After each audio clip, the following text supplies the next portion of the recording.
Hi guys, welcome to our new podcast.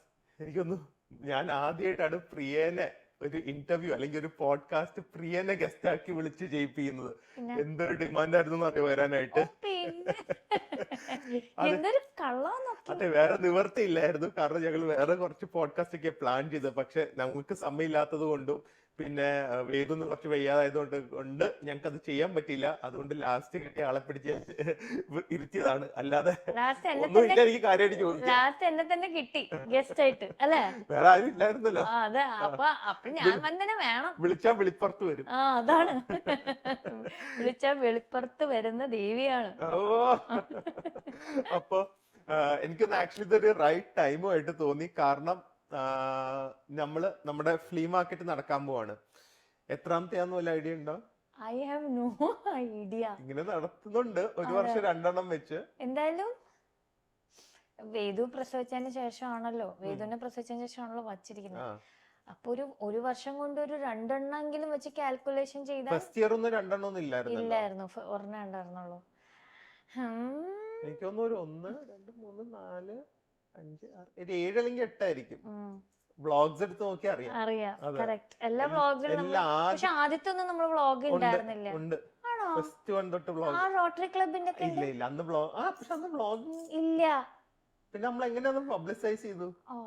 ഒരു idea ഇല്ല. എവിടെന്നോ journey ഞങ്ങൾ പറയാം. സോ ഞങ്ങളുടെ ഇപ്പം ഞങ്ങൾ കൊച്ചി വെച്ച് നടത്തിയ ഏറ്റവും ഗ്രാൻഡസ്റ്റ് ആയിട്ടുള്ള flea market November 30th and December 1st Radisson Blu കൊച്ചിയിൽ വെച്ച് നടക്കുവാണ്.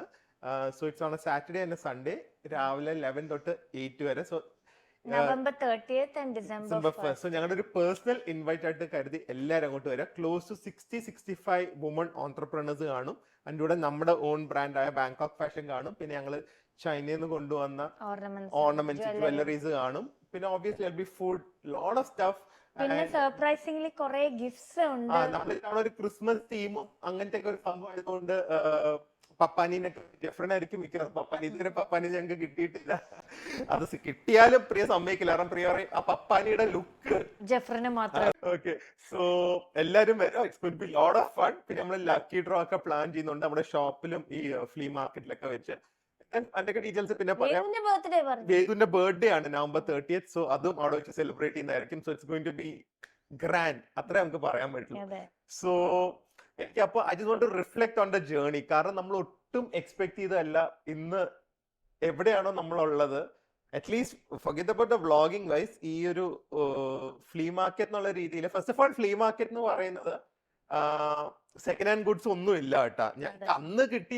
അന്ന് അങ്ങനെ പ്ലാനിങ്ങും പേരിടാനൊന്നും സത്യം പറയാൻ നമ്മൾ അധികം ടൈം കളയാറില്ല. ഇപ്പം ഒരു ഹാപ്പി ഫാമിലി എന്ന് പറഞ്ഞ ചാനൽ ആണെങ്കിലും മാക്സിമം ഒരു 10-15 മിനിറ്റ്സ്. ഒരു ഹാപ്പി സ്റ്റോർ എന്ന് പറഞ്ഞാണെങ്കിലും നമുക്ക് ഒരു ക്രിയേറ്റീവ് ഏജൻസിയോ ഡയറക്ടറിയോ ഫോണ്ട് ഇതാണ്, കളർ തീം ഇതാണ്, പാലറ്റ് ഇതാണ്, അങ്ങനെ ഒന്നും ഞങ്ങൾ ഡിസൈഡ് ചെയ്യില്ല. Right by instinct. നമ്മൾ ഓരോ വ്ളോഗും അല്ലെങ്കിൽ ഓരോ കാര്യങ്ങൾ ഞങ്ങളുടെ ലൈഫിൽ ചെയ്യുന്നത് എല്ലാ ഇൻസ്റ്റിങ്ക്റ്റ് കൂടെയാണ്. ഞങ്ങൾ ഒരു കാര്യത്തിൽ ഒരു എന്താ പറയുന്ന ഒരു ഏജൻസി പ്ലാൻ എന്ന് പറഞ്ഞ ഇൻസ്റ്റിങ്ക്റ്റിൽ ബിഹേവ് ചെയ്യുന്നതാണ്. എസ്പെഷ്യലി ഞാൻ പിന്നെ കുറച്ച് ടൈം എടുത്ത് പ്ലാൻ ചെയ്യുന്നത്. എന്തെങ്കിലുമൊക്കെ പ്ലാൻ ചെയ്യുമ്പോ ഞാൻ പറയും എന്നെ പണ്ണാലും പ്ലാൻ പണ്ണണോ. പക്ഷെ ഓരോ പ്ലാനിങ് ഉള്ളത് ഇത് അങ്ങനെ പോട്ടെ, ഇത് ഇങ്ങനെ പോട്ടെ, ഇത് ഇങ്ങനെ പോട്ടെ, വരുന്നിടത്ത് വെച്ച് കാണാം. അതെ, ഇപ്പൊ ഞാൻ സത്യം പറയാൻ ഞാൻ പറഞ്ഞില്ല, ഏകദേശം ഒരു അടുത്തൊരു May 31st വരെ ഒരു 4-5 ട്രിപ്പ്, ഇന്റർനാഷണൽ ട്രിപ്പ് പ്ലാൻ ചെയ്തിട്ടുണ്ട്. എങ്ങനെ ഓരോ കാര്യങ്ങൾ നടത്തും അല്ലെങ്കിൽ എങ്ങനെ ഇതൊക്കെ മാനേജ് ചെയ്യും എന്ന് എനിക്കറിയില്ല. അത് അവിടെ വരുന്ന വെച്ചെടുത്ത് നടത്താം. സോ ഫസ്റ്റ് ഞങ്ങള് എങ്ങനെയാണ് ഈ ഇതിലേക്ക് എത്തിപ്പറ്റിയെന്ന് വല്ല ഓർമ്മയുണ്ടോ?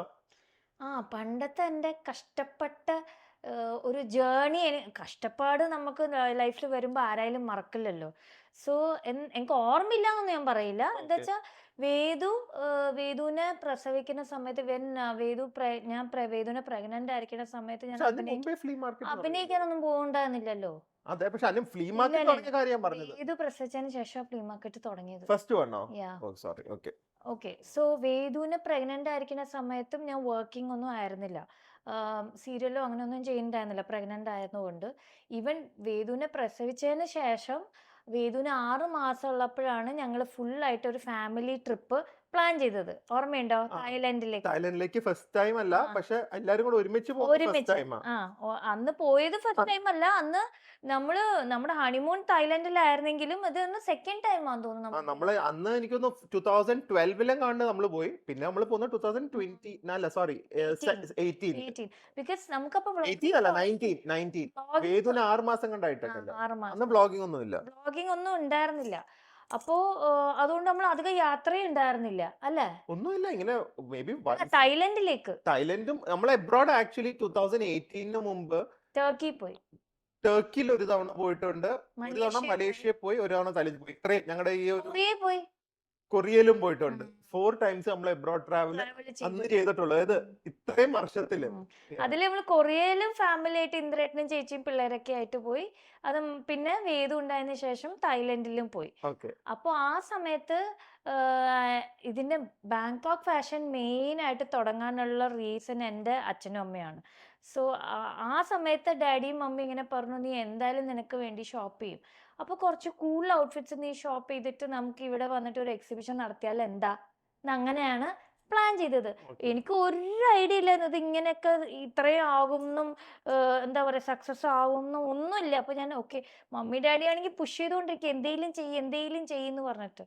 അപ്പോൾ അങ്ങനെയാണ് നമ്മൾ പയ്യെ എന്താ പറയുക ബാങ്കോക്കിൽ പോയപ്പോൾ ഞാനും ചേച്ചിയും പാത്തും ഒക്കെ ഷോപ്പ് ചെയ്യുന്നുണ്ട്. അപ്പോൾ ഞാൻ കുറച്ച് കൂൾ ഔട്ട്ഫിറ്റ്സ് ഷോപ്പ് ചെയ്തു. പിന്നെ എക്സിബിഷനൊന്നും ഒരു മൈൻഡിലേ ഇല്ല കേട്ടോ. ഇനി തിരിച്ച് നാട്ടിൽ വന്നപ്പോൾ ഇത് എന്ത് ചെയ്യും എന്നായി, ഇത്രയും ഉടുപ്പ് എന്ത് ചെയ്യും ഒരു 100 ഔട്ട്ഫിറ്റ്സ് ഒക്കെ മാക്സിമം നമുക്ക് നമ്മുടെ കയ്യിൽ കൊണ്ടുവരാൻ പറ്റുന്ന ഔട്ട്ഫിറ്റ്സ് അല്ലേ നമ്മൾ കൊണ്ടുവന്നിട്ടുള്ളൂ. അന്ന് ഷിപ്പിങ്ങോ കാര്യങ്ങളൊന്നും ഇല്ലല്ലോ. സോ അങ്ങനെ വന്ന സമയത്ത് ഓണ സമയത്ത് എന്തോ ആയിരുന്നു. അപ്പോൾ നമുക്കൊരു എക്സിബിഷൻ നടത്താം പ്ലാൻ ചെയ്തു. അപ്പോൾ ഞാൻ ഈ പേരെന്തിടും എന്ന് പറഞ്ഞപ്പോൾ പെട്ടെന്ന് അനു ആണ് സജസ്റ്റ് ചെയ്തത് ബാങ്കോക്ക് എന്നല്ലേ, ഇപ്പോൾ ബാങ്കോക്ക് ഫാഷൻ എന്ന് ഇടാമെന്ന്. അങ്ങനെയാണ് നമ്മുടെ ഒരു ബ്രാൻഡിങ് വന്നത്, ബാങ്കോക്ക് ഫാഷൻ എന്നൊരു ബ്രാൻഡായത്. അപ്പോൾ എക്സിബിഷനാണ് നമ്മൾ സ്റ്റാർട്ട് ചെയ്യുന്നത്. അപ്പോൾ നമുക്ക് ഹാളില്ല, എന്ത് ചെയ്യും, ഹാളിന് എന്ത് ചെയ്യും. അങ്ങനെ നമ്മൾ ഇങ്ങനെ നോക്കി വന്നപ്പോഴാണ് എനിക്ക് വലിയ ബഡ്ജറ്റോ കാര്യങ്ങളോ ഒന്നും അറിയില്ല. ഫസ്റ്റ് ടൈം എക്സ്പീരിയൻസ് ആണ്, എക്സിബിഷൻ നടത്തി. സോ റോട്ടറി ബാലഭവൻ, പനമ്പള്ളി നഗരമായിരിക്കുമല്ലോ ആപ്റ്റ്, അങ്ങനെ പറഞ്ഞിട്ടാണ് നമ്മൾ റോട്ടറി ബാലഭവൻ ബുക്ക് ചെയ്യുന്നത്. അന്ന് എന്താ റോട്ടറി ബാലഭവൻ ബുക്ക് ചെയ്യാനുള്ള കാരണം എന്താ അറിയോ? അന്ന് മമ്മിയുടെ എന്തോ മെമ്പർ എന്തോ ആയിരുന്നു അവിടെ റോട്ടറി ബാലഭവൻ. പിന്നെ നമുക്ക് വളരെ കുറഞ്ഞ റേറ്റിൽ ഹാള് കിട്ടി. ഒരു ചെറിയ എനിക്ക് തോന്നുന്നു എത്ര സ്ക്വയർ ഫീറ്റ് റൂം അല്ലായിരുന്നു, അത് നമ്മുടെ ഒരു എക്സ്പെരിമെന്റ് ആയിരുന്നല്ലോ ഇത് എക്സിബിഷൻ. അങ്ങനെ എനിക്ക് ഒരു ഐഡിയ ഇല്ലാതെ ആ ഒരു ഹാള് ബുക്ക് ചെയ്തു. 2 days എക്സിബിഷൻ ആയിരുന്നു. പരിചയമുള്ളവരുടെ അടുത്തൊക്കെ പറഞ്ഞു, ഇൻസ്റ്റാഗ്രാമിൽ കൂടെ കുറേ പേര് ഷെയർ ചെയ്തു. പക്ഷേ സർപ്രൈസിംഗ്ലി ബാനറൊക്കെ കെട്ടി നമ്മൾ ബാങ്കോക്ക് ഫാഷൻ അല്ലേ എക്സിബിഷൻ എന്നൊക്കെ പറഞ്ഞ് സർപ്രൈസിംഗ്ലി നല്ല തിരക്കുണ്ടായിരുന്നു ആ 2 ദിവസം. And I was surprised. എനിക്ക് എന്താ പറയാ, ആ സമയത്ത് അധികം നമുക്ക് യൂട്യൂബ് ചാനലിൽ കൂടെ പറയാനൊന്നും ഉണ്ടായിരുന്നില്ല. ഇല്ല, യൂട്യൂബ് ഉണ്ട്, പക്ഷെ നമ്മൾ ആ വ്ളോഗ് ചെയ്തിട്ടില്ല എന്ന് തോന്നുന്നു. യൂട്യൂബ് ഫസ്റ്റ് നമ്മൾ തുടങ്ങിയത് വേദുവിന്റെ ഫസ്റ്റ് ബർത്ത്ഡേക്ക്, ഒരു വയസ്സായപ്പോഴാണ്. ഇത് വേദുവിന് 6 മാസം ആയിട്ടുള്ളൂ. അപ്പോൾ അങ്ങനെയാണ് നമ്മൾ ആദ്യത്തെ 2 ദിവസം കഴിഞ്ഞപ്പോൾ ഭയങ്കര സക്സസ് ആയി. അത് കഴിഞ്ഞപ്പോൾ പക്ഷെ ബാലൻസ് കുറച്ച് ഔട്ട്ഫിറ്റ്സും കാര്യങ്ങളൊക്കെ ഉണ്ടായിരുന്നു.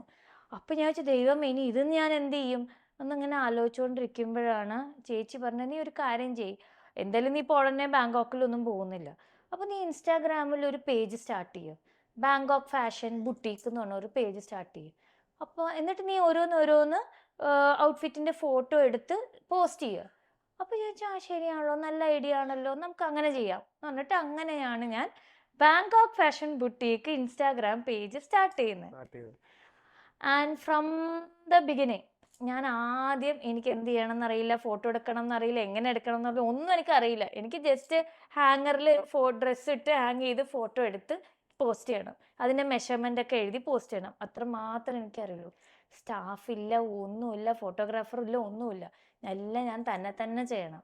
അപ്പോൾ ഒരു മിനിറ്റ്, സോറി ടു ഇന്ററപ്റ്റ്, പക്ഷെ ഇതിൽ പ്രിയ മെയിൻ ആയിട്ട് കുറച്ച് കാര്യങ്ങൾ സ്കിപ്പ് ചെയ്തിട്ടുണ്ട്. ഇതെന്താ വിഷയം എന്ന് വെച്ച് കഴിഞ്ഞാൽ, ഞാൻ പറഞ്ഞില്ല പ്രിയ സീരിയലിൽ കഴിഞ്ഞിട്ട് എനിക്കോ ഇല്ല, ഞാൻ അന്നൊരു സിനിമയിലൊക്കെ ചാൻസ് നോക്കിക്കൊണ്ടിരിക്കുന്ന ടൈമായിരുന്നു. ആൻഡ് അതുപോലെ പ്രിയം സീരിയലൊക്കെ കുറെ നാളായിട്ട് നിർത്തുമായിരുന്നു. സോ അവിടെ പോയി ഈ ഡ്രസ്സ് വാങ്ങി അധികം ഒന്നും വാങ്ങിയില്ല കേട്ടോ. എനിക്കൊന്നും അന്നൊരു 50-60,000 മാക്സിമം, ഐ തിങ്ക് മാക്സിമം തന്നെ 50. അപ്പൊ അന്ന് നമുക്ക് അത്രയും ക്യാഷ് ആയിട്ട് അവിടെ കൊടുത്ത് വാങ്ങാനില്ല. അപ്പൊ അങ്ങനെയാണ് പ്രിയയുടെ പാരന്റ്സ് പറഞ്ഞത്. ഞാൻ ഇത് സ്കെപ്റ്റിക്കൽ ആയിരുന്നു, ബിക്കോസ് എനിക്ക് ബിസിനസിനെ കുറിച്ച് ABCD അറിയില്ല, പ്രിയയ്ക്കും ഐഡിയ ഇല്ല. അപ്പൊ പക്ഷെ ഈ പ്രിയയുടെ അച്ഛനാന്ന് തോന്നുന്നു മെയിൻ ആയിട്ട് പറഞ്ഞത്, ഒരു കാര്യം ചെയ്യ, നീ എന്തെങ്കിലും ഒരു ചെയ്യ്, കാരണം ഞാൻ ഇൻ കേസ് ഇതൊന്നും പോയില്ലെങ്കിൽ ഞാൻ എടുത്തോളാം, ഞാൻ എന്തെങ്കിലും ചെയ്തോളാം എന്ന് പറഞ്ഞ് അങ്ങനെ പുഷ് ചെയ്തിട്ടാണ് ഡാഡിയും മമ്മിയും കൂടെ ക്യാഷ് ഇട്ടാണ് ഞാൻ ഡ്രസ് ഫസ്റ്റ് പർച്ചേസിന് അങ്ങനെയാണ് വരുന്നത്. കാരണം നമ്മൾ ഒരുപാട് സേവ് ചെയ്തിട്ടാണ് അന്നൊരു ആഗ്രഹത്തിൽ തായ്ലൻഡിൽ പോയത്. സോ എങ്ങനെയെങ്കിലും തായ്ലൻഡിൽ പോയി ഒന്ന് എൻജോയ് ചെയ്യണം എന്നായിരുന്നു. സോ മാക്സിമം സേവ് ചെയ്തിട്ടൊക്കെയാണ് അങ്ങനെ ഒരു ട്രിപ്പ് പോയത്. പക്ഷെ അവിടെ എത്തിയപ്പോൾ ഇങ്ങനത്തെ ഒരു ഐഡിയ സജസ്റ്റ് ചെയ്തു. പിന്നെ ഈ പ്രിയയുടെ പാരന്റ്സ് അത്രയും ഫോഴ്സ് ചെയ്തുകൊണ്ടാണ് ശരിക്കും തുടങ്ങിയത്.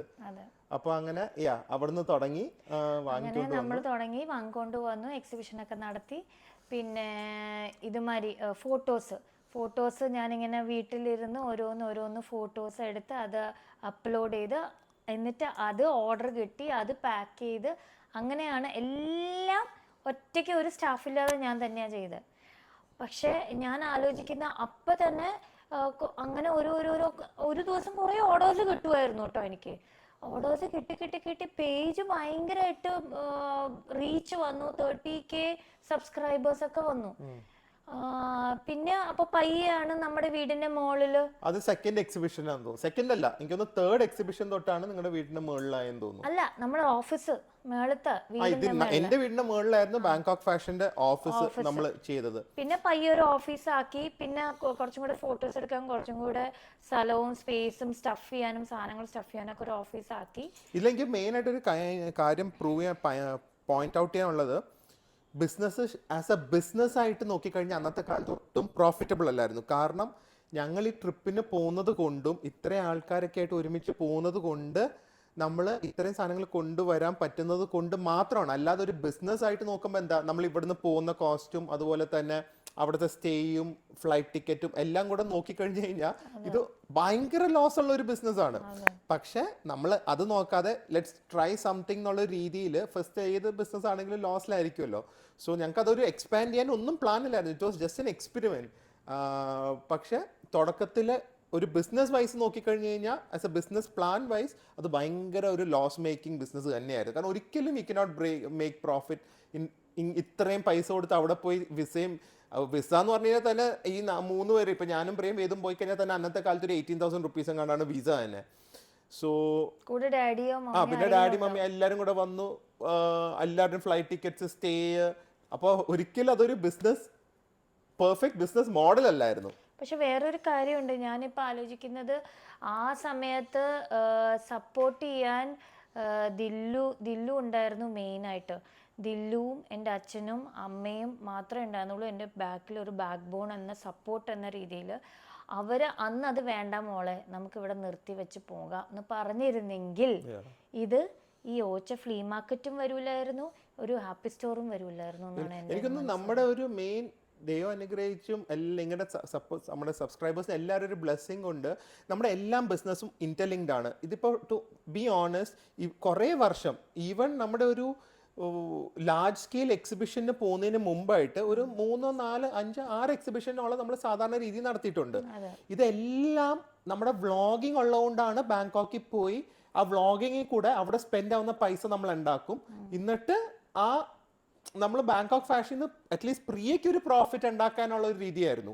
സോ ബിസിനസ്സും ഇതുമായിട്ട് നമ്മൾ എന്താ പറയുക ഇന്റർലിങ്ക്ഡ് ആയതുകൊണ്ട് മാത്രമാണ് നമുക്ക് ചെയ്യാൻ പറ്റുക. അല്ലാതെങ്കിൽ ഇപ്പോൾ വ്ളോഗിങ് ഇല്ലെങ്കിൽ ഞങ്ങൾക്ക് ഇങ്ങനെ റെഗുലർലി ബാങ്കോക്ക് പോയി പല സാധനങ്ങൾ കാണിച്ച് അത് കൂടെ റവന്യൂ. സോ രാവിലെ ഷോപ്പിങ്ങിന് പോവും, ഒരു മോർണിംഗ് 5 to 7 or 8 or 9 വല്ലതും.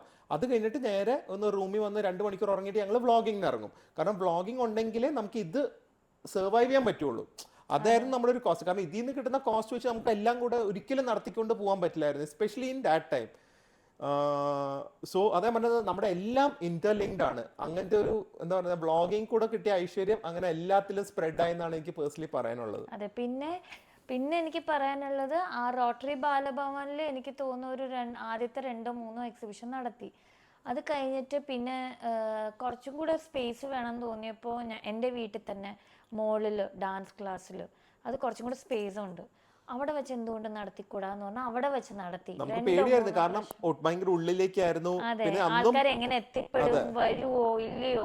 പക്ഷെ ഇതൊക്കെ ആൾക്കാർ വന്നു, ഭയങ്കര റഷ് ആയിരുന്നു, ഭയങ്കര സക്സസ് ആയിരുന്നു. ഇതെല്ലാം നമ്മുടെ സബ്സ്ക്രൈബേഴ്സ് മാത്രമാണ് നമ്മുടെ സപ്പോർട്ട്. അന്ന് വേറെ ഔട്ട്സൈഡിൽ നിന്നും ആരും വന്നിട്ടില്ല. കംപ്ലീറ്റ് നമ്മുടെ സബ്സ്ക്രൈബേഴ്സ് മാത്രമാണ് വന്ന് നമ്മളെ സപ്പോർട്ട് ചെയ്തതും പർച്ചേസ് ചെയ്തതൊക്കെ. അതും എനിക്ക് തോന്നുന്നു അതിന്റെ വീഡിയോ എന്റെ ഉണ്ട്. അന്ന് നമ്മൾ കേറി പോകുന്നതിന് മുമ്പേ സ്റ്റെപ്സിലെ ക്രൗഡ്, ആ മൂമെന്റ് ഒരിക്കലും ലൈഫിൽ മറക്കില്ല. കേക്ക് ഒക്കെ കട്ട് ചെയ്ത ഓർമ്മയുണ്ടാ? കേക്ക് ഒക്കെ കൊണ്ടുവന്നു. പിന്നെ കുറെ സബ്സ്ക്രൈബേഴ്സ് നമുക്ക് കഴിക്കാനുള്ള ഇഷ്ടമുള്ള സാധനങ്ങളൊക്കെ കൊണ്ടുവന്നു. അത് ഇപ്പോഴും കൊണ്ടുവരാറുണ്ട് കേട്ടോ. ഇപ്പോഴും നമ്മുടെ ഫ്ലീ മാർക്കറ്റിൽ ആരെങ്കിലും ഒക്കെ എന്തെങ്കിലും അവർ വീട്ടിലുണ്ടാക്കിയത് അവർക്ക് ഇഷ്ടമുള്ള ഫുഡ് അവർ വാങ്ങിക്കൊണ്ട് വരാറുണ്ട്. പിന്നെ കാലിക്കറ്റ് ഒരു ദൂരെ നിന്നൊരു താമര കൊണ്ടുവന്ന എല്ലാ എക്സിബിഷനും വരുവാ ചേച്ചി, ഓർമ്മയില്ലേ?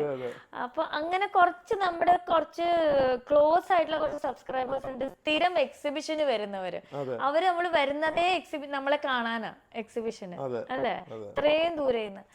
അപ്പോ അങ്ങനെ പിന്നെ പിന്നെ ആയപ്പോ നമ്മുടെ തന്നെ സബ്സ്ക്രൈബേഴ്സ് കുറെ പേര് നമ്മളോട് ചോദിച്ചു, നിങ്ങൾ എന്തായാലും എക്സിബിഷൻ നടത്തുന്നു, അപ്പൊ പിന്നെ ബാക്കിയുള്ളവർക്കും കൂടെ ഒരു ചാൻസ് കൊടുത്ത് എന്തുകൊണ്ട് വുമൺ ഓൺട്രപ്രണേഴ്സ്, ഞാൻ വീട്ടിൽ ഇത് ഉണ്ടാക്കുന്നുണ്ട് മോളെ, പിക്കിൾ ഉണ്ടാക്കുന്നുണ്ട്, അങ്ങനെ പറഞ്ഞ് എന്തുകൊണ്ട് ഞങ്ങൾക്കും കൂടെ ഒരു ചാൻസ്, ഒരു ചെറിയ സ്പേസ് തരുമോ?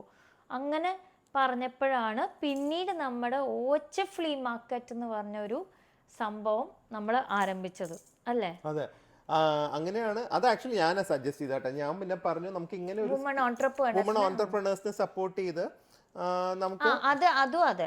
അതിന്റെ മെയിൻ ഐഡിയ ലാർജർ, പ്രിയ ഇങ്ങനെ തന്നെ വെച്ചോണ്ടിരുന്നിട്ട് കാര്യമില്ല, നമുക്കത് കുറച്ചും കൂടെ ലാർജർ സ്കെയിൽ ആക്കണം, കുറച്ചും കൂടെ വുമൺ, ഇത് പ്രിയനെ പോലെ തന്നെ പല വുമൺ ഓൺട്രപ്രണേഴ്സ് ഉണ്ടാവുമല്ലോ വീട്ടിൽ നിന്ന് ജോലി ചെയ്യുന്നവർ, അവരെ നമുക്ക് സപ്പോർട്ട് ചെയ്യാം. അപ്പോൾ കുറച്ചും കൂടെ ആൾക്കാർക്ക് ഓപ്ഷൻസും കിട്ടും, പിക്കിളും ആ ഫുഡും ഒക്കെ വെക്കുമ്പോൾ. അപ്പോൾ എന്തുകൊണ്ട് നമുക്ക് കുറച്ചും കൂടെ ലാർജർ ആയിക്കൂടാന്ന് ദില്ലുവിന്റെ സജഷനിൽ കൂടെയാണ് നമ്മൾ ഓച്ച ഫ്ലീ മാർക്കറ്റ് എന്ന് പറഞ്ഞ ഒരു സംഭവം തുടങ്ങിയത്. അത് ആക്ച്വലി എനിക്ക് മനസ്സിലായത് എന്താണെന്നറിയോ, നമ്മൾ ആക്ച്വലി മോർ ഓപ്ഷൻസ്, ആൾക്കാരുടെ വിചാരം നമ്മൾ കൂടുതൽ ഓപ്ഷൻസ് കൊടുത്തു കഴിഞ്ഞാൽ സെയിൽസ് പെർ ബ്രാൻഡ് കുറയും എന്നാണ്. പക്ഷെ the fact is that prune ആണ്. ഏതൊരു മാർക്കറ്റിങ്ങോ അല്ലെങ്കിൽ ഏതൊരു ബിസിനസ് സക്സസ്ഫുൾ ബിസിനസ് ഓണേഴ്സിന്റെ അടുത്ത് പോയി ചോദിച്ചു കഴിഞ്ഞാലും അവർ പറയും കൂടുതൽ ചോയ്സസ് ഉള്ള, പക്ഷെ ഐഡന്റിക്കൽ ഐറ്റംസ് അല്ല. വെൻ യു ഹാവ് സൽവാർസിന് തന്നെ ഒരു സൽവാർ ഉള്ള ഒരു ഷോപ്പും 10 ഡിഫറെന്റ് ടൈപ്സ് ഓഫ് സൽവാർ ഉള്ള ഒരു ഷോപ്പാണെങ്കിൽ, ഇങ്ങോട്ട് ഒരു സൽവാർ ഉള്ള ഷോപ്പിൽ 10 പേര് വരുന്നുണ്ടെങ്കിൽ ഇവിടെ 100 പേര് വരും. അപ്പൊ ആ സമയത്ത് പെർ ബ്രാൻഡും സെയിൽ കൂടും, മനസ്സിലായി? അപ്പൊ ഒരു പ്രൊഡക്റ്റ് മാത്രമായിട്ട് വെച്ച് കഴിഞ്ഞാൽ, അത് ഇൻക്ലൂഡിങ് നമ്മുടെ ബാങ്കോക്ക് ഫാഷൻ മാത്രം വെച്ച് കഴിഞ്ഞാൽ അത് ചിലപ്പോൾ 50 പേരെ വരുള്ളൂ, അതിൽ 20 പേര് വാങ്ങുള്ളൂ. പക്ഷെ മറ്റേതാവുമ്പോൾ ചിലപ്പോൾ ഒരു 500 പേര് വരും, അതിൽ നിന്ന് ചിലപ്പോൾ ഒരു 50 പേര് വാങ്ങും. അതുപോലെ തന്നെ നമ്മുടെ ബാങ്കോക്ക് ഫാഷൻ ആദ്യം ഒറ്റയ്ക്ക് നമ്മൾ വെക്കുന്ന സമയത്തും, ബാങ്കോക്ക് ഫാഷൻ എന്ന് പറയുന്ന ഒരു ഏജ് ബേസ്ഡ് ആണല്ലോ, കുട്ടികളുടെയും കോളേജ് ഗോയിങ് ഗേൾസിന്റെ ആണല്ലോ. അപ്പൊ അവരുടെ കൂടെ വരുന്ന അമ്മമാര് ചോദിക്കും, അയ്യോ ഞങ്ങൾക്ക് എന്താ മോളെ ഒന്നും കൊണ്ടുവരാത്ത, അങ്ങനെ ചോദിക്കാറുണ്ട്. അങ്ങനെയാണ് നമ്മൾ കൂടുതൽ കഫ്താൻസും അതിലേക്കൊക്കെ പോയതും പിന്നെ അവർക്ക് പറ്റിയ ക്ലോത്തിങ്ങും അങ്ങനത്തെ ബ്രാൻഡ്സ് ഒക്കെ സെലക്ട് ചെയ്യാൻ തുടങ്ങിയത്. അങ്ങനെയാണ് ഓച്ച ഫ്ലീ മാർക്കറ്റിൽ ഒക്കെ എന്നാൽ അവർക്ക് വേണ്ടി സാരി ആകാം, കഫ്താൻ ആകാം, അങ്ങനെ നമ്മൾ ഓപ്ഷൻസ് വെച്ച് ഓച്ച ഫ്ലീ മാർക്കറ്റ് വന്നത്. അതെ, സോ അത് ഫസ്റ്റ് ടൈം എനിക്ക് തോന്നുന്നു നമ്മൾ നടത്തിയത് ഓബ്രോൺ മോളിൽ വെച്ച് തന്നെയാണ്. സോ അവിടെ നിന്നാണ് നമ്മൾ ഓച്ച ഫ്ലീ മാർക്കറ്റ് സീസൺ 1 തുടങ്ങിയത്. ആൻഡ് ഞാൻ പറഞ്ഞത് നമുക്ക് ഓൾമോസ്റ്റ് അല്ല, എനിക്കൊന്ന് ഒരു സീസൺ അല്ലാതെ ബാക്കിയുള്ള എല്ലാ OHF ഫ്ലീ മാർക്കറ്റ്സും നമ്മൾ നടത്തിയത് ഒറ്റ സ്പോൺസറിന്റെ ഹെൽപ്പ് ഇല്ലാതെയാണ്.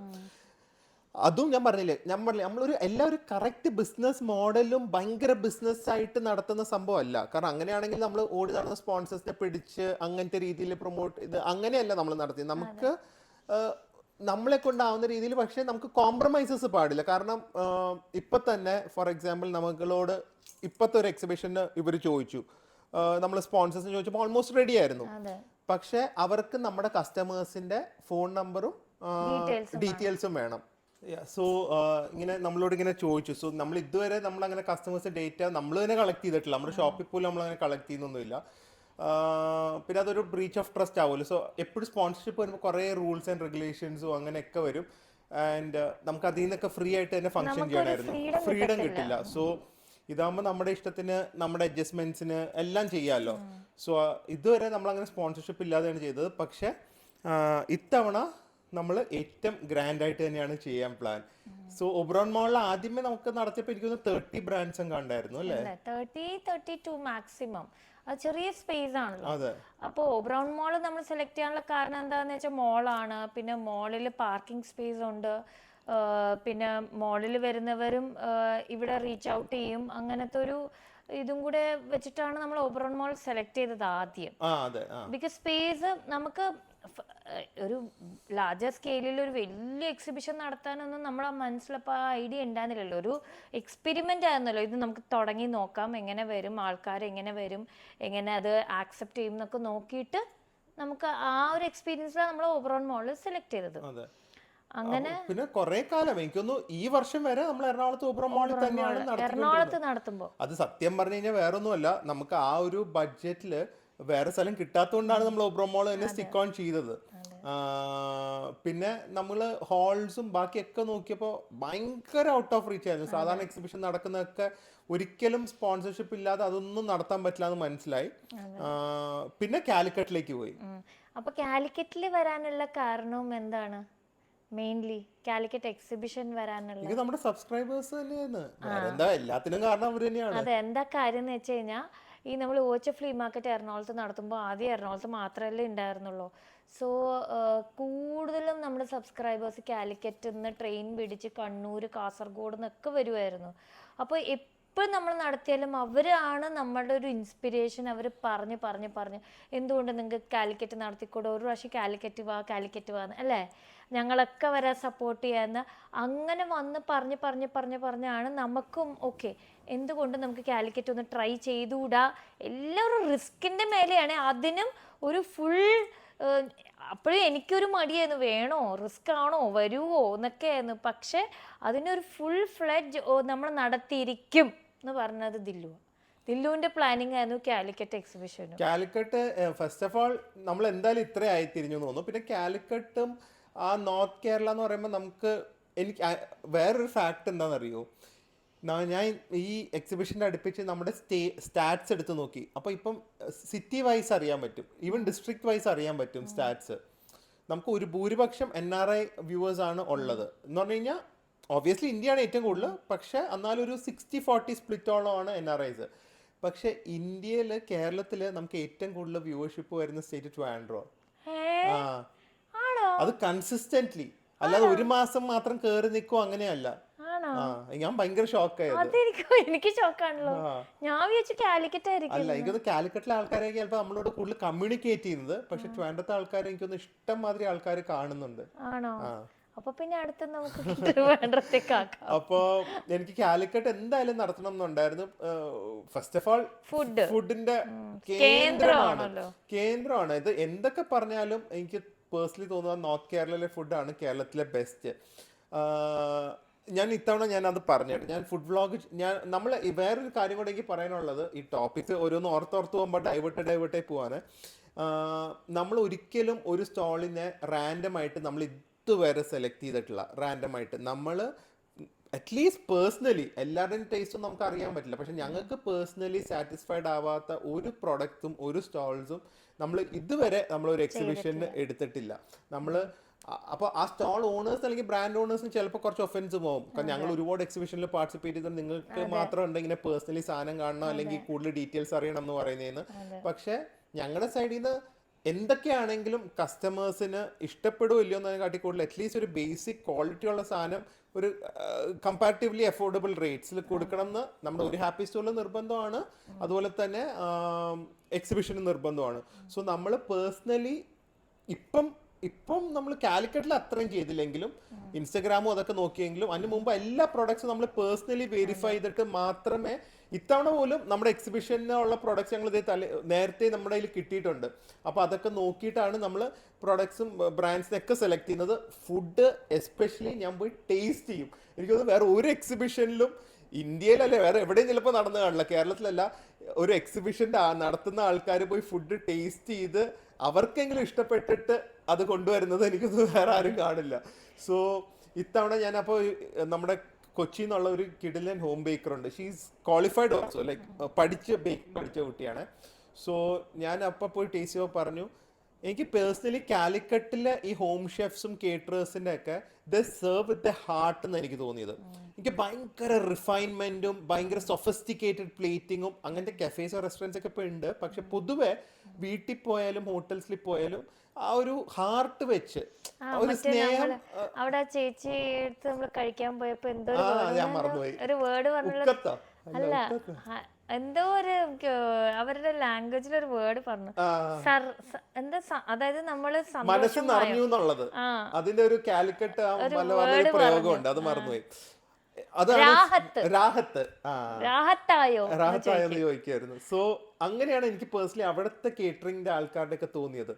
പക്ഷെ എറണാകുളത്തേക്കൊക്കെ വരുമ്പോൾ കൂടുതൽ സൊഫിസ്റ്റിക്കേഷനും ബാലൻസ് ഓഫ് ഫ്ലേവേഴ്സും കൂടുതൽ എസ്തെറ്റിക്സും ഫുഡ് വിൽ ബി ഗുഡ്. പക്ഷെ എനിക്ക് തോന്നുന്നു ആ രണ്ടിനും ഭയങ്കരമായിട്ട് നമുക്ക് വ്യത്യാസം അറിയാൻ പറ്റുന്നുണ്ട്. ഇപ്പം പ്രൊഫഷണലായി പോകുന്നതോറും ഓബിയസ്ലി സ്റ്റാൻഡർഡൈസേഷനായി വരുവാണ്. പക്ഷെ എന്നാലും പൊതുവേ ഞാൻ പറയും, ഇത്തവണ നമ്മുടെ കാലിക്കറ്റ് എക്സിബിഷൻസിന് പോയപ്പോഴും എനിക്ക് അവരുടെ ഫുഡ് ആ കേറ്ററേഴ്സ് അവർ അതും പറയുന്നുണ്ട്. നമ്മുടെ കാലിക്കറ്റിൽ ഇത്തവണത്തെ എക്സിബിഷൻ നടന്ന ഷറഫ ഫുഡ് എന്ന് പറഞ്ഞ ഔട്ട്ഡോർ കേറ്ററേഴ്സ് ഫുഡ് ലിങ്ക് അവര് ഇവിടെ കാലിക്കട്ട് നടത്തി അവിടുത്തെ ഓബിയസ്ലി അവിടുത്തെ ആൾക്കാർക്ക് മലബാർ ഫുഡ് ഇഷ്ടമായിരിക്കും എന്ന് പറഞ്ഞിട്ട് ഞങ്ങൾ ഇത്തവണ അവർ എറണാകുളത്തേക്ക് ഇവിടെ അപ്പാർട്ട്മെന്റ് എടുത്ത് ഇവിടെ വന്ന് കുക്ക് ചെയ്ത് നമ്മുടെ എക്സിബിഷനിൽ നിങ്ങൾക്ക് വളരെ യുണീക്ക് ആയിട്ടുള്ള Malabar food 100% quality is guaranteed. അവരുടെ കഷ്ടപ്പാടൊന്നും ആലോചിച്ച് നോക്കിക്കേ, അവർക്ക് ഒരു കാര്യമില്ല കറക്റ്റ്, കാരണം അവർ അവിടെ ഭയങ്കര തിരക്കുള്ളവരും അത്യാവശ്യം അവിടെ നല്ല രീതിയിൽ ചെയ്യുന്നവരാണ്. പക്ഷെ ആ ഫുഡിനോടുള്ള ഒരു പാഷനാണ്. അത് ഇവിടെ വന്ന് ഒരു വീട് റെന്റിന് എടുത്ത് അടുക്കളയൊക്കെ നോക്കി ഷെഫിനെയും കൂടെ കൊണ്ടുവന്നിട്ടാണ് ഇവിടെ വന്ന് ഫ്രഷ് ആയിട്ട് കുക്ക് ചെയ്തിട്ടാണ് നമുക്ക് കൊണ്ട് എക്സിബിഷന് വെക്കുന്നത്. അപ്പൊ ഇത്രയും കഷ്ടപ്പാട് അവര് ചെയ്യുന്നത് അത് ശരിക്കും ഹാറ്റ്സ് ഓഫ്. ശരിക്കും ഞാൻ പറയുന്നത് നമ്മുടെ എക്സിബിഷന് വന്നു കഴിഞ്ഞാൽ നിങ്ങൾ ഓബിയസ്ലി പ്രോഡക്ട്സും അതൊക്കെ കണ്ടാലും ഇവർക്കൊക്കെ ബാക്കിൽ കുറെ സ്റ്റോറീസ് ഉണ്ട്. എല്ലാവർക്കും ഒരു പാഷന്റെ മുകളിൽ തുടങ്ങി അതിലേക്ക് ഇടുന്ന ഇഫേർട്ട് ഭയങ്കരമാണ്. നമ്മൾ അവിടെ വന്ന് കാണുമ്പോഴും അല്ലെങ്കിൽ ഓരോരുത്തരോട് സംസാരിക്കുമ്പോഴേ അറിയുള്ളൂ അത് എത്ര പ്രിവിലേജ്ഡ് ആണെങ്കിലും ഉള്ളവരാണെങ്കിലും അല്ലെങ്കിൽ എത്ര സാമ്പത്തികമായി താഴെ നിന്നുള്ളവരാണെങ്കിലും അവരതിനു വേണ്ടി ഇഷ്ടം മാതിരി ഹാർഡ് വർക്ക് ചെയ്യുന്നുണ്ട്. അത് തന്നെ നിങ്ങൾക്ക് അവിടെ വന്നു കഴിഞ്ഞാൽ അവരോട് സംസാരിച്ചാലൊക്കെ ഒരു ഇൻസ്പിറേഷൻ ആയിട്ട് definitely you will feel it. And അതിന്റെ റിസൾട്ട്സ് നമുക്ക് കാണാനും പറ്റും. കാരണം കൺസിസ്റ്റന്റ് ആയി നമ്മുടെ എക്സിബിഷന് വന്ന് നല്ല ചെയ്യുന്നവര് പല എക്സിബിഷന് പോയി അതിൽ നിന്ന് ഇപ്പൊ ഫോർ എക്സാമ്പിൾ ഏർത്തി സ്പേസ് എന്ന് പറഞ്ഞ ബ്രാൻഡ് ഓൺ ഷോപ്പ് കാലിക്കട്ട് തുടങ്ങി. So it's just very inspiring place എന്ന് തന്നെ പറയാം. ഈവൻ ഫ്രോം ഇത്രയും വർഷം കഴിഞ്ഞിട്ടും ആ ഒരു ആൾക്കാരുടെ ഇടയിൽ നമ്മൾ നിൽക്കുമ്പോൾ എനിക്ക് ഭയങ്കര ഒരു ഇൻസ്പിറേഷൻ തന്നെയാണ്. Ladies coming up in even ഇന്നത്തെ ഒരു സൊസൈറ്റി എത്രയൊക്കെ പ്രോഗ്രസീവ് ആണെന്നാലും പറഞ്ഞാലും still I feel it's regressive four women. And അതിൽ നിന്നൊക്കെ ഔട്ട് ബ്രേക്ക് ചെയ്ത് വരുന്ന ലേഡീസിന് എന്തായാലും ഒരു ബിഗ് ഹാറ്റ്സ് ഓഫ് തന്നെയാണ്. അവരുടെയൊക്കെ പിന്നിൽ സപ്പോർട്ട് ചെയ്യുന്ന ഹസ്ബൻഡ്സ്മാരെ ഭയങ്കരമാണ്. ഈ മേഘ്നയല്ല, മേഘ്ന ഓക്കെ, അജീഷേട്ടനും ഓക്കെ, പക്ഷെ ഈ ഉള്ള എല്ലാ വരുന്ന ലേഡീസിന്റെ ഹസ്ബൻഡ്സ് ഏത് പണി വേണമെങ്കിലും അവര് ചെയ്യും കേട്ടോ. അതെ, ഈഗോ ഒക്കെ മാറ്റി വെച്ച് ഞാൻ ആ ഭർത്താവാണ് ഭാര്യ എന്നോട് പറയുക ആ ഒരു ഇതൊന്നും അല്ല. അവിടെ ഇങ്ങനെയെങ്കിലും എന്റെ ഭാര്യയെ അവിടെ ഇത് സക്സസ്ഫുൾ ആക്കണം. അതെ, എന്റെ ഭാര്യക്ക് എന്തുകൊണ്ട് ഈ സ്പേസ് കൊടുത്തുകൂടാന്നൊക്കെ പറഞ്ഞു വഴക്കൊക്കെ ഉണ്ടാക്കും. ആ പാഷനാണ് നമുക്കും വേണ്ടത്. അവിടെ നമുക്ക് ആ ഒരു പ്രൊഫഷണൽ ആയിട്ടുള്ള സംസാരമൊക്കെ ഉണ്ടെങ്കിലും മൈൻഡ് അകത്ത് അവരോടൊക്കെ ഉള്ള അഡ്മിറേഷൻ മാത്രമേ ഉള്ളൂ. അതെ, അത് എന്റെ ഭർത്താവിനെയും കൂടെ ചേർത്താട്ടെ ഞാൻ പറയുന്നത്. എന്താ വെച്ചാൽ ഇപ്പൊ ദില്ലു സപ്പോർട്ട് ഇല്ലായിരുന്നെങ്കിൽ എനിക്കും ഇത്രത്തോളം ബാങ്കോക്ക് ഫാഷനും വളർത്താൻ പറ്റില്ലായിരുന്നു, ഓച്ച ഫ്ലീ മാർക്കറ്റും വളരില്ലായിരുന്നു, ഹാപ്പി സ്റ്റോറും വളരില്ലായിരുന്നു. അപ്പോൾ ദില്ലു സഹിതം ഇതിന്റെ പുറകില് എല്ലാ വുമൺ ഓൺട്രപ്രനേഴ്സിന്റെ ഹസ്ബൻഡ്സിന് ഒരു ബിഗ് സല്യൂട്ട് തന്നെ കൊടുക്കണം. അല്ലെങ്കിൽ അവർക്ക് ഒറ്റയ്ക്ക് എന്തായാലും ചെയ്യാൻ പറ്റില്ല. കുട്ടികളുണ്ടാവും, ബാക്കിയുള്ള ഫാമിലി കാര്യങ്ങളുണ്ടാവും. അപ്പോൾ ഒരു ബാക്ക് സപ്പോർട്ട് ഇല്ലാതെ ഒരിക്കലും എക്സിബിഷൻ ആയാലും ഷോപ്പായാലും ചെയ്യാൻ പറ്റില്ല. സോ അതെന്തായാലും പറയേണ്ട ഒരു കാര്യം തന്നെയാണ്.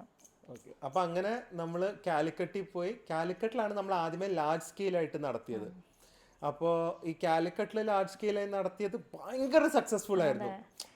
നമ്മളെ കാലിക്കറ്റ് ഇങ്ങനെ രണ്ട് കൈയും കൊണ്ട് സ്വീകരിച്ചു എന്ന് പറയുന്ന പോലെ നമുക്ക് ഷോക്കായിരുന്നു കാലിക്കറ്റ് നടത്തിയപ്പോ. ആദ്യത്തെ തവണ ഭയങ്കര ഷോക്കായിരുന്നു. കാരണം ഒരു എക്സ്പെക്ടേഷനും ഇല്ലല്ലോ. നമുക്ക് അറിയാത്ത ഒരു സ്ഥലമാണ്. നമുക്ക് അങ്ങനെ കാലിക്കറ്റിലെ പരിചയക്കാരും അങ്ങനെ ക്ലോസ് ആയിട്ടുള്ള ആരും ഒന്നുമില്ല. സോ നമ്മൾ ആദ്യം തന്നെ ആൾക്കാർ നമ്മൾ അവിടെ ഈ സ്ഥലത്ത് ഹോള് ബുക്ക് ചെയ്ത നമ്മൾ പറഞ്ഞു ഇവിടെ ആരും വരില്ല, ഇവിടെ അങ്ങനെ എക്സിബിഷൻസ് എപ്പോഴും നടക്കാറില്ല അങ്ങനെയൊക്കെ പറഞ്ഞു. പക്ഷെ ഞങ്ങളുടെ റോഡ് പണി നടക്കുന്നു, നമ്മുടെ ഇൻസ്റ്റിങ്സ് വെച്ച് നമ്മൾ അങ്ങോട്ട് നടത്തി. People came with full power. നമ്മള് നടത്തിയതിന് ശേഷം അവിടെ ആ ഹാളിൽ പിന്നെ എന്തോരം എക്സിബിഷൻസ് നടന്നു എന്നറിയോ? കൊറേ എക്സിബിഷൻസ് നടന്നു. ആ നടത്തിയവര് വരെ നമ്മളെ വിളിച്ച് പറഞ്ഞു നിങ്ങൾ നടത്തിയോണ്ടാ ഞങ്ങൾ അവിടെ നടത്തിയെന്ന് പറഞ്ഞിട്ട് ഹാളിന്റെ ആളും പറഞ്ഞല്ലോ. സോ അങ്ങനെ നമ്മൾ കാലിക്കറ്റ് എക്സിബിഷനായി. അതിനു മുന്നേ ഹാപ്പി സ്റ്റോർ തുടങ്ങിയല്ലോ. ഹാപ്പി സ്റ്റോർ ഓക്കെ, അത് വേറൊരു കഥ. പക്ഷെ വേറൊരു കഥ. അപ്പൊ അത് കഴിഞ്ഞിട്ട് നമ്മള് അത് വേറൊരു ഇതില് പറയാം. അത് കഴിഞ്ഞിട്ട് നമ്മള് ഇത്തവണ വിചാരിച്ചു നമ്മുടെ ഷോപ്പിന്റെ ഫസ്റ്റ് ആനിവേഴ്സറി വരുവാണ്. ഒരു ഹാപ്പി സ്റ്റോർ ഷോപ്പിന്റെ ഫസ്റ്റ് ആനിവേഴ്സറി വരുവാണ്. വേദുവിന്റെ ബർത്ത്ഡേ വരുവാണ്. ആൻഡ് ഞങ്ങൾക്കും എറണാകുളത്ത് കുറച്ചും കൂടെ വളരാമെന്ന് വിചാരിച്ചു. സോ ഇത് ഞാൻ പറഞ്ഞ ഫിനാൻഷ്യലി ഒരു ബ്ലണ്ടർ ഡിസിഷൻ ആണെങ്കിലും വി തോട്ട് വൈ നോട്ട് ഇത്തവണ കുറച്ചും കൂടെ ലാർജ് സ്കെയിലിലേക്ക് പോയി. അങ്ങനെ എറണാകുളത്ത് ഫേമസ് ആയ 5-star ഹോട്ടലായ റാഡിസൺ ബ്ലൂവിൽ എടുത്തു. മെയിൻ അഡ്വാൻറ്റേജ് എന്ന് പറഞ്ഞു കഴിഞ്ഞാൽ അവിടെ കസ്റ്റമേഴ്സിന് വെൻഡേഴ്സിനൊക്കെ പാർക്കിംഗ് വളരെ എളുപ്പമാണ്. ഫുള്ളി എയർ കണ്ടീഷൻഡ് ആണ്. ഓബിയസ്ലി പാർക്കിംഗ് എന്ന് പറഞ്ഞാൽ വാലി പാർക്കിംഗ് ആണ് നമ്മൾ അറേഞ്ച് ചെയ്തിരിക്കുന്നത്. മെട്രോ ഈസി ആക്സസ് ഉണ്ട്. ഒബ്രോ മോളിൽ ഒരുപാട് പേർക്ക് ലുലു എടപ്പള്ളി ബ്ലോക്കിൽ പെട്ട് കസ്റ്റമേഴ്സ് ഒരുപാട് ബുദ്ധിമുട്ടിയിട്ടുണ്ട്. സോ ഞങ്ങൾക്ക് ആ ഭാഗത്തെ വേണ്ടെന്ന് വെച്ചു. അങ്ങനെ നമ്മൾ ഇങ്ങോട്ട് മാറ്റി. റെയിൽവേ സ്റ്റേഷൻ ട്രെയിനിൽ വരുവാണെങ്കിലും ബസ്സിലാണെങ്കിലും എവിടെയാണെങ്കിലും റാഡിസൺ ബ്ലൂയിലേക്ക് ഭയങ്കര ആക്സസിബിൾ ആണ്. പിന്നെ പാർക്കിംഗ് ഒരു ബുദ്ധിമുട്ടില്ല. എല്ലാം കൊണ്ടും അതുപോലെ തന്നെ നമുക്ക് നമ്പർ ഓഫ് ബ്രാൻഡ്സും കൂട്ടാൻ പറ്റും. സോ വരുന്ന കസ്റ്റമേഴ്സിന് എന്തായാലും ഔട്ട് ഓഫ് ഓപ്ഷൻസ് ആവില്ല.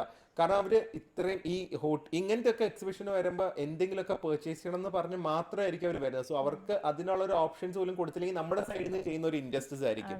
കാരണം ഇപ്പൊ ഒരു മോളോ അല്ലെങ്കിൽ വെറുതെ ഒരു വാക്കിംഗ് ചെയ്ത് വരുന്നവരാണെങ്കിൽ കുഴപ്പമില്ല, വെറുതെ കാണാനാന്ന് വരും. പക്ഷെ ഇങ്ങനത്തെ ഒരു സ്ഥലത്ത് നടത്തുമ്പോൾ അവർക്ക് അതിനുള്ള ഓപ്ഷൻസ് കൊടുത്തല്ലേ പറ്റൂ. സോ എനിക്കൊന്ന് ഇത്തവണ നല്ല രീതിയിലായിരിക്കും നമ്മുടെ ഓപ്ഷൻസ്. വരുന്നവരാരും കൈയും വീശി തിരിച്ചു പോവില്ല എന്നുള്ള കാര്യം ഗ്യാരണ്ടി ആണ്. എന്താ വെച്ചാൽ എത്രയും ഓപ്ഷൻസ് കൊടുക്കുമ്പോൾ ഫുഡ് ട്രൈ ചെയ്യും, ഡ്രസ്സ് നോക്കും, ജ്വല്ലറി നോക്കും, ഡീകോർ നോക്കും, എന്തെങ്കിലുമൊക്കെ വാങ്ങാതെ ഒരാൾ അവിടെ നിന്ന് ഇറങ്ങില്ല. അങ്ങനെ ഒരു ഗ്യാരണ്ടി ഉണ്ട് നമ്മുടെ എക്സിബിഷൻ. അത് എനിക്ക് തോന്നുന്നു കുറെ പേർക്ക് അങ്ങനെ നിർബന്ധമൊന്നും ഉണ്ടായിട്ടല്ല, നമ്മളെ സപ്പോർട്ട് ചെയ്യാനും കൂടെ അവിടെ വരുന്നുള്ള എല്ലാ എന്റർപ്രണേഴ്സും സപ്പോർട്ട് ചെയ്യാനും കൂടെയാണ് അവരങ്ങനെ വാങ്ങുന്നത്. സോ അങ്ങനെ നമ്മള് എന്താ പറയുന്ന ഒരു വളരെ ചെറിയ രീതിയിൽ, ഇപ്പോഴും ചെറുത് തന്നെയാണ്, പക്ഷെ തുടങ്ങിയത് വെച്ച് നോക്കുമ്പോൾ ഇപ്പൊ നമ്മൾ ഭയങ്കര ലാർജ് ആയിട്ട് വന്നിട്ടുണ്ട്. ഇതിന്റെ ഇടയ്ക്ക് കുറച്ച് തവണ കട്ടേ പോയി, അതാണ് ഫ്ലോ പോകുന്നത്. പക്ഷെ എന്തായാലും എനിക്ക് തോന്നുന്നു ഇതില് ബേസിക്കലി ഞങ്ങൾക്ക് ഇതില് പ്രിവിലേജും കൂടെ ഇതിൽ എന്തായാലും പറയാതിരിക്കാൻ വയ്യ. നമ്മുടെ പാരന്റ്സിന്റെ സപ്പോർട്ടും കൂടെ ഉള്ളത് കൊണ്ടും അവര് അറ്റ്ലീസ്റ്റ് ഫിനാൻഷ്യലി സ്റ്റേബിൾ ആയിട്ടുള്ളതും അവര് നമ്മളെ ഫിനാൻഷ്യലി ഹെൽപ്പ് ചെയ്യാനുള്ള ഒരു രീതിയിൽ ആയതുകൊണ്ടും മാത്രമാണ്. ഹെൽത്തി ഉണ്ട്. കാരണം നമ്മൾ ആദ്യത്തെ ഒക്കെ പർച്ചേസ്, ഞാൻ പറഞ്ഞ എക്സിബിഷൻസ് ഒക്കെ പർച്ചേസിൽ നമ്മൾ വേറൊരാളുടെയും ഹെൽപ്പ് ഇല്ലായിരുന്നു. ഞാനും പ്രിയയും ഡാഡിയും മമ്മിയും. എന്നിട്ട് ഞാനും ഡാഡി ആയിരിക്കും പെട്ടികള്, ഡാഡിനെ കൊണ്ട് പറ്റുന്ന ഡാഡി ചെയ്യും, ഇങ്ങനെ പെട്ടികൾ വലിച്ച് കൊണ്ടുപോകുന്നതും പാക്കിങ്ങും എല്ലാം നമ്മളായിരുന്നു. വേദുവിനെ എടുക്കണം. ഭയങ്കര ചലഞ്ചിങ് ആയിരുന്നു. ഇറ്റ് വാസ് അത് കണ്ടവർക്ക് അറിയാം, നമ്മുടെ ഫ്രണ്ട്സിനും അവർക്കൊക്കെ അറിയാം എന്തോരം എഫേർട്ട് ഇട്ടാണ് നമ്മൾ അത് ചെയ്തെന്നുള്ളത്. കാരണം അറിയാത്ത രാജ്യത്തിൽ പോയി ഇങ്ങനെ ഓരോ സാധനങ്ങളും വലിച്ചു, അത് ഓരോ കിലോ കണക്കിനുള്ള സാധനങ്ങൾ നമ്മൾ ചുമന്ന് പോയി, പിന്നെ അത് പാക്ക് ചെയ്ത് അതിന്റെ ലോജിസ്റ്റിക്സ് ഫിഗർ ഔട്ട് ചെയ്ത്. അതുകൊണ്ടായിരിക്കാം ചിലപ്പോ ദൈവാനുഗ്രഹം കൊണ്ട് ഇപ്പൊ നമുക്ക് ഷിപ്പിങ്ങും കാര്യങ്ങളൊക്കെ ഇപ്പം കോണ്ടാക്ട്സും കാര്യങ്ങളൊക്കെ എല്ലാം ആയി. ഇപ്പൊ നമുക്ക് എല്ലാം, പക്ഷെ എന്നാലും ഇപ്പോഴും നമുക്ക് ഒരുപാട് പണിയുണ്ട്. പക്ഷെ അറ്റ്ലീസ്റ്റ് നമുക്ക് അതിനുള്ള നെക്സ്റ്റ് സ്റ്റെപ്പിലേക്ക് വളരാനുള്ള വഴികൾ കാണിച്ചു തരുന്നുണ്ട് ദൈവം. സോ എനിക്കൊന്ന് എല്ലാവർക്കും എന്തെങ്കിലും, ഞാൻ വീണ്ടും ആദ്യമേ തൊട്ട് എന്റെ വ്ളോഗ്സിൽ പറയുന്നതാണ്, ഏത് ലേഡി ആണെങ്കിലും ഫിനാൻഷ്യലി ഇൻഡിപെൻഡന്റ് ആവാൻ നോക്കുക. ആദ്യമേയൊക്കെ പ്രോഫിറ്റിന്റെ പുറകെ പോവാതെ, ലോസ് മേക്കിംഗ് ആണെങ്കിലും നിങ്ങൾക്ക് പാഷൻ ആണെങ്കിലും അതിൽ കൂടെ നിങ്ങൾക്ക് റവന്യൂ ഉണ്ടാക്കാൻ പറ്റും. അറ്റ്ലീസ്റ്റ് ഇൻ ദ ഫ്യൂച്ചർ എന്നുള്ള ഉറപ്പുണ്ടെങ്കിൽ ഗിവ് ഇറ്റ് എ ട്രൈ. ഇന്നത്തെ കാലത്ത് ഒരുപാട് പ്ലാറ്റ്ഫോംസ് ഉണ്ട്. ഞാൻ പറഞ്ഞ പോലെ സോഷ്യൽ മീഡിയ ഒക്കെ ആർക്ക് വേണമെങ്കിലും കമപ്പ് ചെയ്യാൻ പറ്റുന്ന ഒരു രീതിയിലാണ് ഇന്നത്തെ ബിസിനസ് സ്കേപ്സ് ഒക്കെ. എത്ര പേരാണ് സക്സസ്ഫുൾ ആയിരിക്കുന്നത്, ഒരു ഫാമിലി ബാക്ക്ഗ്രൗണ്ടും അല്ലെങ്കിൽ ഒരു ബിസിനസ് ബാക്ക്ഗ്രൗണ്ട് ഇല്ലാത്തവര്. സോ ആ ടോപ്പ് ലെവലൊന്നും എത്തിയില്ലെങ്കിൽ സ്വന്തം കാര്യങ്ങൾ നമുക്ക് ഫിനാൻഷ്യൽ ഇൻഡിപെൻഡന്റ് നോക്കാൻ പറ്റുന്ന രീതിയിലേക്കെങ്കിലും എല്ലാ ലേഡീസും ആവാൻ നോക്കണം എന്നാണ് എൻ്റെ ഒരു എന്താ പറയുന്ന അഡ്വൈസ് എന്ന് പറയാൻ പറ്റില്ല, എന്റെ ഒരു പേഴ്സണൽ വളരെ സ്ട്രോങ് ആയിട്ടുള്ള ഒരു ഒപ്പീനിയൻ. യാ സോ ഇനി നമുക്ക് എക്സിബിഷന്റെ പ്രിപ്പറേഷൻ ഉണ്ട്. എക്സിബിഷൻ നമുക്ക് വേണമെങ്കിൽ ഇനി മുന്നോട്ടേക്ക് ട്രിവാൻഡ്രത്തേക്കും പയ്യെ ഇപ്പൊ കുറെ പേര് ചോദിച്ചു തുടങ്ങിയിട്ടുണ്ട് ഓൾറെഡി, എന്താ ചേച്ചി ട്രിവാൻഡ്രത്ത് വരാത്തതെന്ന്. അപ്പോ അതാണ് ഓരോരോ സമയം അതിനുള്ള സമയം ആയിട്ടില്ലായിരിക്കും. എന്താന്ന് വെച്ച് കഴിഞ്ഞാൽ എല്ലാം ഞങ്ങൾക്ക് തന്നെ വളരണമെങ്കിൽ നമ്മള് ഡെലിഗേറ്റ് ചെയ്യണം. പക്ഷെ നമുക്ക് തന്നെ എല്ലാത്തിലും ചെയ്യണം എന്നും കൂടെ ഉള്ളത് കൊണ്ട് ഇപ്പൊ വ്ളോഗിങ്, ഷോപ്പ്, എക്സിബിഷൻ, എല്ലാത്തിനും നമ്മുടെ കൈ വേണം. കൈ മാത്രമല്ല എല്ലാം നമ്മൾ തന്നെ ചെയ്യണം എന്നുള്ളൊരു മൈൻഡ് സെറ്റ് ആയതുകൊണ്ടാണ് നമുക്ക് ഇത്രയും ടൈം എടുത്ത് നമ്മൾ ഗ്രോ ചെയ്യാം. അല്ലെങ്കിൽ ആ ഒരു ലിമിറ്റേഷനും കൂടെ ആണത്. അതൊരു പോസിറ്റീവ് ആണ്, നെഗറ്റീവ് ആണ്. സോ അതൊക്കെ കൊണ്ടാണ് എന്തായാലും നമുക്ക് എക്സിബിഷന്റെ പ്രിപ്പറേഷൻസ് ഉണ്ട്. ഇത്തവണത്തെ flea market will be hopefully one of the best we have ever done. So Radisson ബ്ലൂവിൽ വെച്ച് നമുക്ക് November 30th and December 1st എല്ലാരെയും കാണാം. ഇതിന്റെ ബർത്ത്ഡേയും കൂടെയാണ്, പിന്നെ നമ്മുടെ ഷോപ്പിന്റെ ഫസ്റ്റ് ആനുവൽ ഡേയും കൂടെയാണ്. അപ്പൊ എല്ലാവരും വരണം. എക്സ്പീരിയൻസ് ആൾക്കാരോട് സംസാരിക്കുക, നിങ്ങൾ വെൻഡേഴ്സ് ആയിട്ട് സംസാരിക്കുക, പ്രൊഡക്ട്സിനെ കുറിച്ച് ചോദിക്കുക. Because they love explaining. അല്ലാതെ അവർ സെയിൽസ് സ്റ്റാഫ് ആയിട്ടല്ല നിൽക്കുന്നത്, അവരുടെ ഓൺ ബ്രാൻഡും പ്രൊഡക്ട്സും ആയതുകൊണ്ട് ദേ ലവ് എക്സ്പ്ലെയിനിങ് ഇറ്റ്. അതെ, ഭയങ്കര നിങ്ങൾക്ക് പാഷനും ആ ഒരു ഫയർ അവിടെ വെച്ച് കാണാം. അപ്പൊ നിങ്ങൾക്കും ചിലപ്പോൾ അതൊരു ഇൻസ്പിറേഷനായി മാറുമായിരിക്കും. സത്യം കണ്ട. അപ്പൊ എന്തായാലും ഇത് ഞങ്ങളുടെ ഒരു small story of our life ആയിരുന്നു, ജേർണി ആയിരുന്നു. ഇറ്റ്സ് ഓൾമോസ്റ്റ് ഒരു 6-7 years ജേർണി. ഇനിയും അങ്ങോട്ട് എന്താണെന്ന് അറിയില്ല, but hopefully it will be you know better than what we had. അങ്ങനെയാണ് നമ്മൾ എപ്പോഴും ഹോപ്പ് ചെയ്യുന്നത്. സോ വേറൊരു പോഡ്കാസ്റ്റ് ആയിട്ട് കാണാം. And will see you all on November 30th and December 1st. അപ്പൊ അതുവരെ stay healthy, stay happy, by.